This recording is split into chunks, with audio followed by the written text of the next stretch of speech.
Salut, mon nom est Sébastien. Salut, mon nom est Benoît Primo. Vous êtes chez BPS Performance.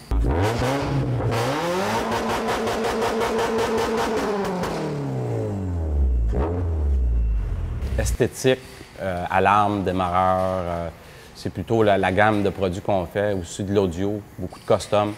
Je pense que c'est ça en général, là, ce qu'on fait. Beaucoup de vitres teintées aussi. Les gens m'ont mené cette mag, pneus, suspension, barre de renforcement. C'est sûr qu'au côté moteur, c'est plus des add-ons qu'on appelle, excusez-moi l'anglicisme, des intakes, des exhausts. Je veux dire, c'est principalement ça. C'est pas du gros hardcore, mais c'est tout ce qu'on peut modifier sur un char, on va le modifier. Bonjour, mon nom est Jesse, de chez Classic Steel à Châteauguay. Classic Steel, c'est un commerce de moto à Châteauguay. Je suis plus dans la modification, fabrication custom. Modification, genre, mettons, du Harley, parce que je fais juste de l'américain. Je me fais souvent poser la question, mais malheureusement, moi, depuis que je tripe sa moto, que c'est du Harley je fais, fait que mes outils, puis mon expérience, tout mon bagage, c'est dans le Harley, tu sais. Fait que t'arrives, mettons, t'as un exemple, un Softail, là, qui est une sorte d'Harley, puis t'es pas sûr de la position de conduite, t'es pogné, ou que tu as vu dans une revue ou sur le coin de la rue ou whatever, un bike passer, puis tu tripais sur ses roues, ou tu as vu sa tank à gaz qui était comme amanché bizarre, puis tu te demandes si tu pourrais pas faire ça avec ton bicycle. Bien là, tu viens me voir, puis on en jase, puis ça peut être carrément qu'est-ce que tu as vu, comme ça peut me donner une idée, puis t'offrir d'autres choses. Puis à ce moment-là, ben on jase de ça, puis on met des possibilités sur la table. Puis on regarde ça, puis là, finalement, on fait des petits dessins. Puis je dis, regarde, je pourrais peut-être te faire une tank à gaz comme ça. Qu'est-ce que t'en penses? Le devant serait de même, là, mais elle s'en irait de même, puis elle tournerait par là, ou elle monterait comme ça. Puis t'aurais tes poignets qui arriveraient de même, là. Hey, regarde, tu serais, là, mettons, tu es assis sur le bicycle, là, tu restes assis sur ton bicycle, puis là, je dis, non, regarde, recule-toi, là, puis regarde, mets tes mains là, ça serait là que ça irait.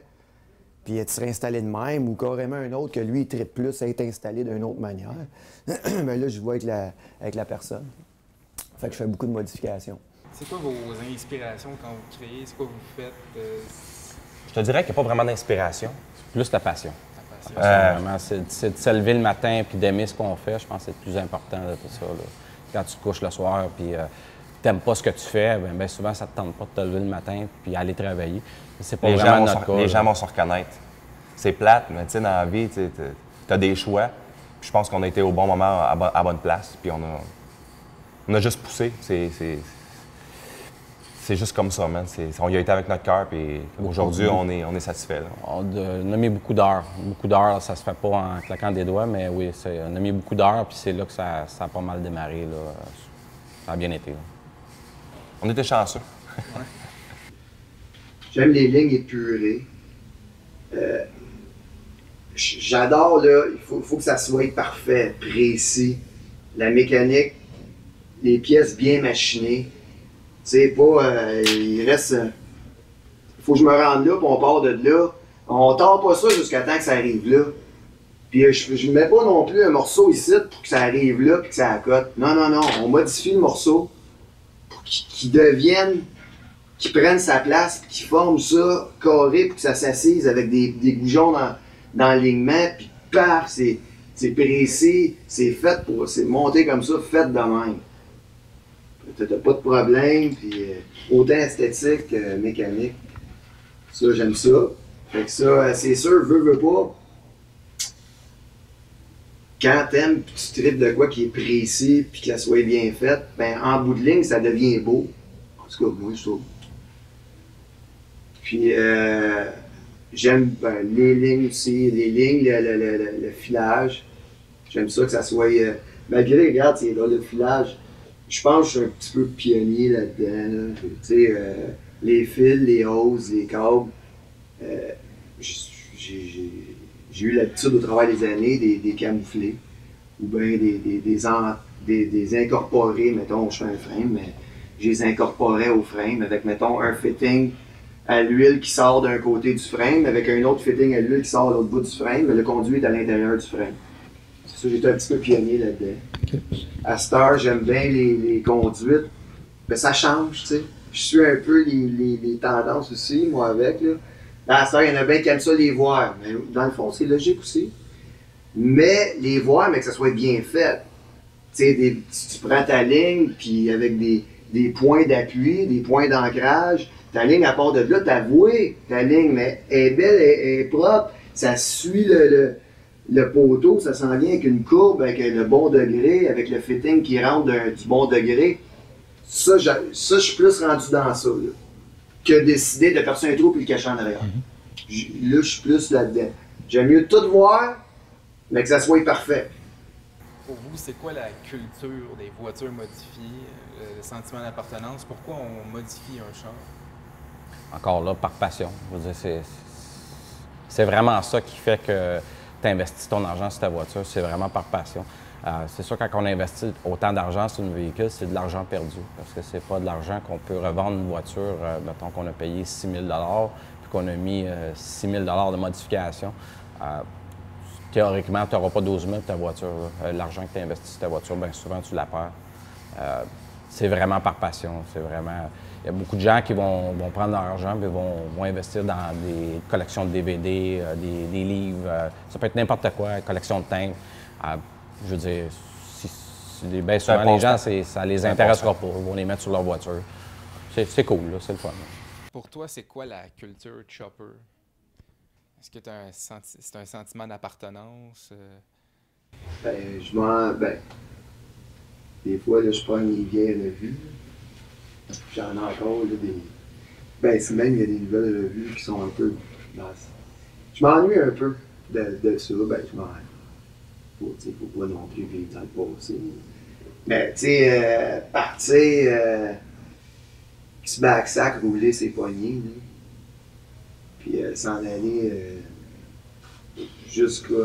des heures jusqu'au premier petit chemin de gravelle, puis retomber sur le bord d'une rivière, une plaque, whatever, puis camper là, avec ton bicycle, puis un feu de canne. C'est ça, c'est. Moi, je le fais moins, là, tu sais. Je l'ai fait moins par rapport, justement, je me fais prendre dans ma passion, veux pas. Mais là, c'est la vie, c'est gagner sa vie. Puis à un moment donné, t'en embarques dans ce là. Ça, c'est un autre débat.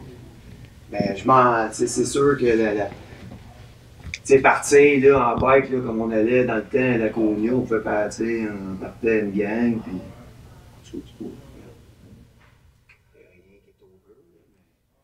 ça a commencé comme ça, le chopper, c'est un sentiment de liberté, tu pars avec ta moto, puis un peu comme le film Easy Rider. Ouais. Puis est-ce que depuis le début de la culture de chopper, est-ce que tu penses que ça a évolué? Tu peux pas dire que, bikers, c'est une culture, c'est de même, puis eux autres, c'est des punks, eux autres, c'est des mêmes, eux autres. Dans chaque groupement de personnes, il y a des personnes différentes. Puis chaque personne est unique, tu sais. Puis souvent, ces personnes-là vont s'identifier parce qu'ils sont entourés d'autres mondes qui pensent qu'ils sont comme eux autres, qui pensent qu'ils se pensent tous de la même manière. Puis Puis vu de l'extérieur, tu penses que ces gens-là, c'est comme ça qu'ils sont. Mais en réalité, individuellement, ils sont pas de même.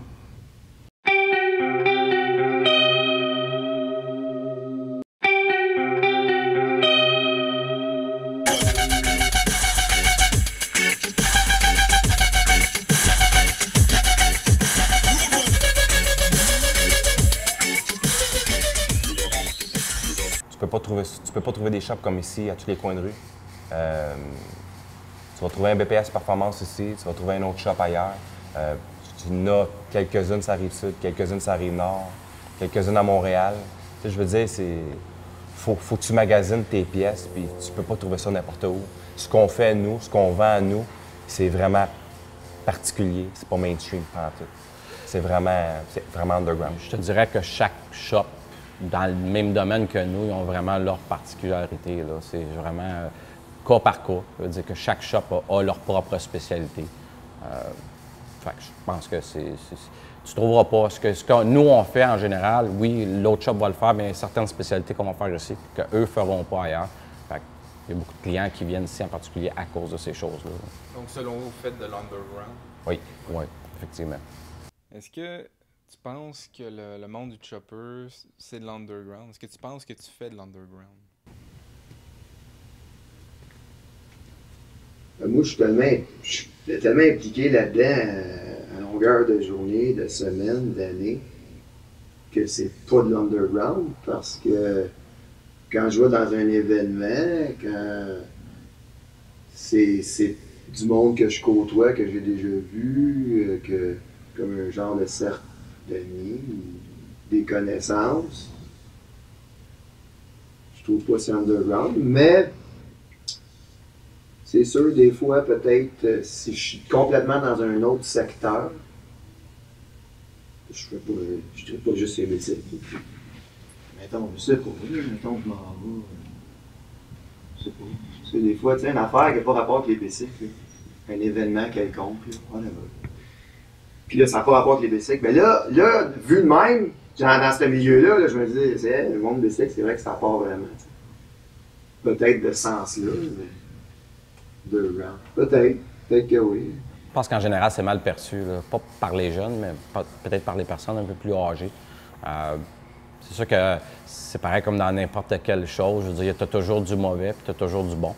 Il y en a qui ne servent pas de la bonne manière de leur voiture. Fait que c'est sûr que dans ces cas-là, c'est mal perçu. Exact. Je veux dire, quelqu'un qui est vraiment passionné, qui fait attention à ces choses, c'est pas la personne qui va faire ces choses-là, là. Je veux dire, en général, pareil comme nous autres, on a des meets ici. Quand les gens viennent, en général, je te dirais à 99 du temps, les gens, ils sont... on n'en veut pas de ça ici, de toute façon, du gravuge. Parce que si on en a, à un moment donné, c'est qu'on n'en aura plus. Ça salit notre réputation, tout simplement. On va pouvoir modifier des voitures qui font beaucoup de bruit puis qui vont rouler tranquillement. Puis que c'est une voiture que le gars il a investi de l'argent à pu finir. Le gars il est super tranquille, mais il va se défouler à track.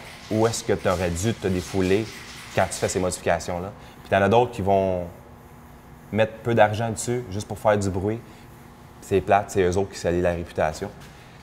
Mais c'est ça, regarde, ça fait partie de la game. Puis stéréotypes, préjugés, ça me passe par-dessus la tête dans le fond. Peut-être qu'ils ont eu des mauvaises expériences.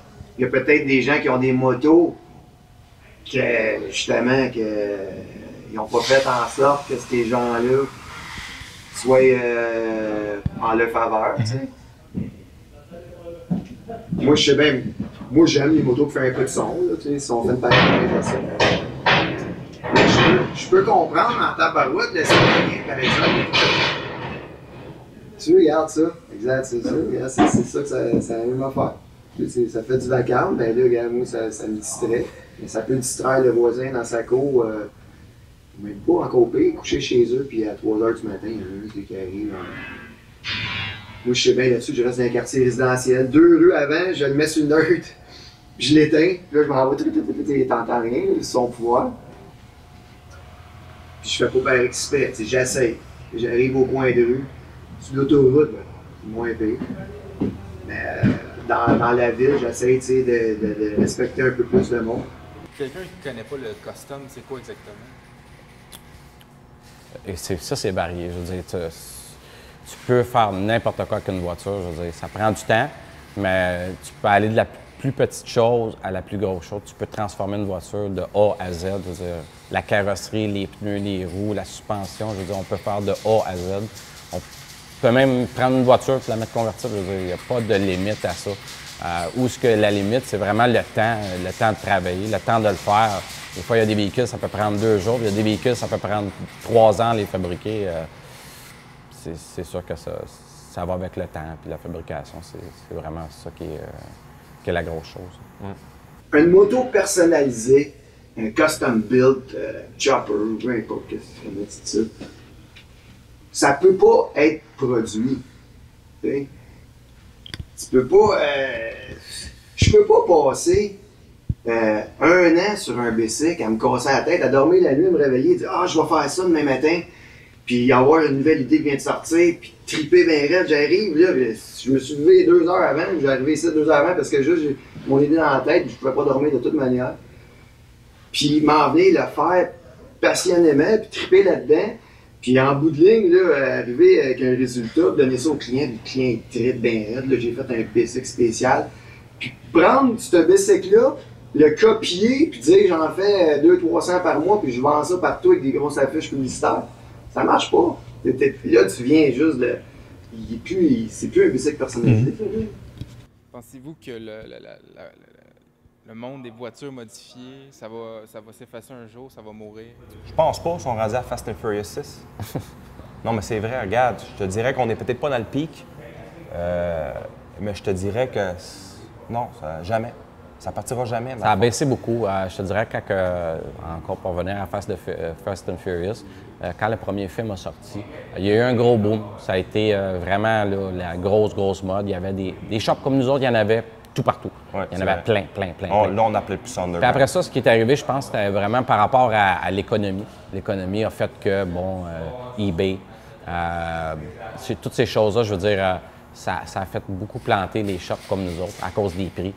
Le taux d'échange était vraiment... Parce qu'on sait que la majorité des pièces viennent des États-Unis puis s'en revenir ici. Le taux d'échange était trop élevé. Les pièces étaient rendues trop dispendieuses ici, fait que ça a baissé beaucoup. Puis regarde, pour en revenir dans le fond, écoute, depuis les tout premiers chars sont sortis, que ce soit des GTO ou, je veux dire, des vieux Muscle, Mustang, ça a toujours existé. Tant qu'il va y avoir des chars sur la route, ça va toujours exister. Fait que je pense pas que les voitures vont disparaître sur la planète, fait que regarde. Les modifications vont toujours rester là. Toujours. Ça, c'est sûr et certain. Tu vas toujours avoir des passionnés. Peut-être qu'il va en avoir moins, peut-être qu'il va en avoir plus. Là, l'économie est bonne présentement, ce qui fait que, oui, ça reprend tranquillement. C'est pas comme c'était dans fin 90, début 2000, qui était très fort, mais ça reprend tranquillement. On voit que les gens... Puis qu'est-ce qui pourrait vraiment ralentir aussi, c'est les lois. S'ils sont plus stricts, c'est plate, ça va nous jouer dans le dos un peu dans le fond. Là, mais non, ça ne disparaîtra pas, c'est sûr. Est-ce que tu penses que le monde du chopper va s'effacer un jour? Non. Non. On a besoin de... Le bike, c'est une liberté, veut pas. Le bike comme tel, là, assis dans le vent, c'est une évasion. En général, c'est assez solitaire. Là. Comme trip, c'est sûr que tu peux rider avec du monde, mais toi, sur ton bicycle, t'es un peu seul. Là, puis, t'avances, tu roules dans un paysage, tu te rends d'un point A au point B, puis je pense que ça, le monde a besoin de ça. On a besoin d'évasion un peu, là, de sortir de chez eux. C'est une bonne manière. Là, tu sais. Ouais, c'est sûr qu'il y a d'autres choses. C'est le fun de faire du cheval, c'est le fun de... Mais le bike, c'est vraiment trippant. T'es sur deux, tu sais, concrètement, t'es assis sur une machine, puis tu contrôles la machine. Je pourrais partir sur un autre sujet, là, les ordinateurs et l'électronique qui embarquent là-dedans. Ça peut peut-être juste, oui, nuire à l'évolution. Parce que là, c'est plus toi, là. Moi, j'adore, là, t'embarques sur le bike, puis regarde, t'en donnes, là, puis c'est toi qui donnes le gaz. Puis tu décides où, quand shifter, puis ça se passe dans tes mains, tu le sens, tu t'en vas, puis c'est de quoi que tu drives, que tu tiens. T'avances avec, mais Caroline, tu l'as dans les mains, tu as de quoi de probablement beaucoup plus puissant au sens physique là, que toi. Puis tu t'en vas avec ça, puis c'est le fun. Puis quand tu commences, tu le connais, puis tu viens, tu le contrôles. Ah ben tabarouette, tu fais qu'est-ce que tu veux avec, là, tu le couches, c'est ça. C'est quoi votre opinion sur la mode actuelle, la mode en général? C'est varié. Ça change beaucoup. Je dirais que là, présentement, là, ce qui est vraiment in, c'est de baisser les voitures pour avoir les roues bien croches à la voiture. C'est vraiment là, ce qui est vraiment in présentement. C'est pas quelque chose qui coûte énormément cher comme auparavant. Tu pouvais mettre des body kits puis ces choses-là.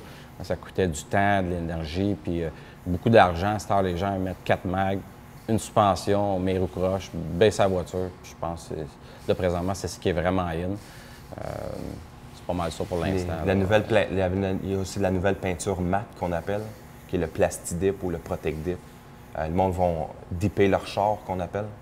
le terme voiture. Là. On va dipper notre char, puis on roule 2-3 ans avec cette peinture-là, on est tanné, on l'enlève, puis dans le fond, ça ne fait aucun dommage à la peinture originale. Ça aussi, c'est... À tous les jours, on va en vendre de ça. Ben, moi, la mode, je trouve la mode, c'est plate en tabarouette, là. Tu sais, quand... Tu sais, la mode, c'est plate, c'est vraiment, c'est comme... Tu fais, tu te fous un peu de ça, puis tu vis, puis tu tripes, puis tu t'amuses, puis je pense que tu vas être à la mode. Qu'est-ce que vous diriez aux gens qui sont contre les voitures modifiées? Mettez-nous pas tous dans le même bateau. Ouais, c'est sûr. Ça, J'ai des voitures, j'ai eu des voitures modifiées toute ma vie. Je roule une Mazda Speed bien stock, 275 forces. Je veux dire, je me promène bien tranquillement, j'ai 2 enfants. Puis même quand je suis tout seul, dans le fond, je tiens ma ligne. La seule chose, c'est que j'ai le rush, j'ai l'adrénaline d'aller vite, de modifier, dropper. J'ai ça à l'intérieur ici. Puis je me suis construit un char spécialement pour ça, pour aller me défouler ailleurs. Fait un coup, j'ai eu mon défoulement, puis je me suis vidé.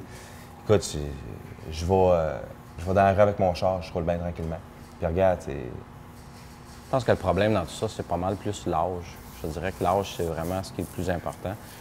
Quand tu as 16, 17, 18 ans, tu vois des films comme Fast and Furious, ça te met un peu l'adrénaline assez élevée. J'avoue, moi aussi, quand j'étais un peu plus jeune, j'ai fait beaucoup d'accélération, des choses niaiseuses qu'aujourd'hui je regrette. J'aurais dû pas faire ça. Mais en vieillissant, je pense qu'en vieillissant, on s'agit. Puis c'est là qu'on apprend beaucoup comment conduire une voiture comme il faut, puis où faire de niaiseries. Il y a des places pour faire ça. C'est des shops comme nous, c'est des frères comme nous qui ont tous vécu ça, qu'il faut qu'ils montrent aux clients qui vont arriver ici de 18 ans, qui ont leur premier char, de leur dire, écoute, on te met ça sur ton char, oui, ton char va aller plus vite, mais c'est pas une raison de rouler plus vite dans la rue. Il y a des tracks pour ça, va à track. Puis nous autres, spécialement, Facebook, Twitter, le shop, on encourage les gens à venir dans nos réunions, nos meets, d'aller à track justement pour que les jeunes se défoulent quand on fait des événements spéciaux, pour que quand ils sortent de là, puis encore là, tu en as une couple qui font partie d'un petit tas, puis c'est à cause d'eux. C'est plate, mais c'est à cause d'eux. Mais c'est ça qu'on fait, nous autres. Ces personnes-là, on essaie de leur dire, regarde, fais pas ça, là. Tu peux pas faire ça, là, parce que justement, les gens ils pensent de ça de nous.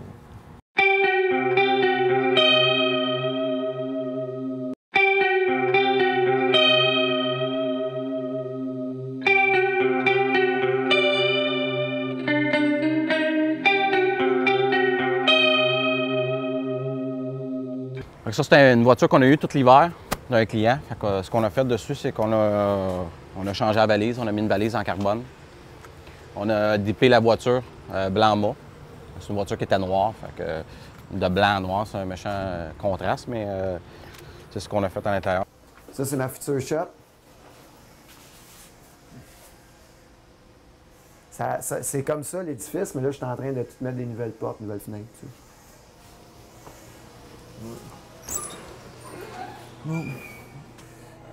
sais. C'est ici que ça se passe. Fait qu'ici, t'as le côté mécanique.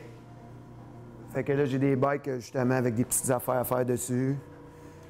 Des tune-up, des inspections mécaniques, des petits jobs à faire. Ça, c'en est un que j'ai fait, justement. Ça doit faire quoi? Fait 6-7 ans, whatever. C'est un beau bike, lui, je l'aimais bien. J'avais fabriqué le frame, tank à l'huile, la graveur, je l'avais fait faire par un gars qui fait juste de la graveur, pas bien loin d'ici. Il y a les petites lumières encastrées en arrière dans l'aile. Regarde ça. T'as les flashers. C'est cute.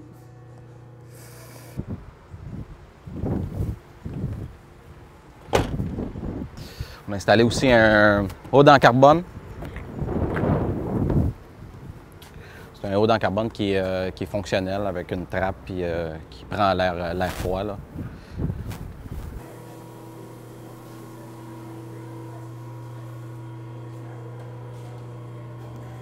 Ça, c'est C'est un bike là, réduit à sa plus simple expression. Là. C'est pas bien de technologie sur ça. Là. C'est un moteur conventionnel d'Harley, mais qui se trouve être un Chevrolet. Ça, c'est des années 70-80. Harley a fait ces moteurs-là aller jusqu'en 84. Puis, il allait bien en tabarouette. Ça fait que j'en ai eu un. Mon premier bike que j'ai eu, c'était un Chevrolet.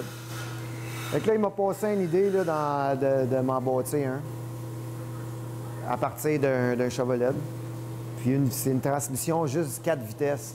Tu sais, on entend sur la Star, là, la mode là, à 6 vitesses, puis c'est rendu quasiment à 7 vitesses. À un moment donné, pourquoi? Là, 20 vitesses tant qu'à y être, là. Ça, il y en a 4. Parfait. Passe pas ton temps à shifter, puis c'est bien parfait. Pour faire de la track, dans le fond, la track, c'est comme... Écoute, c'est du circuit, dans le fond. Là. Tu fais des tours, tu fais le meilleur tour possible, puis tu te défoules. C'est pas professionnel, c'est juste amateur, puis c'est juste, comme je te dis, c'est vraiment de plaisance. Je suis en train d'en faire un beau, ça, puis ouais. Là, j'ai une coupe de machines là-dedans, là, la machinerie qu'on utilise pour travailler ces bikes.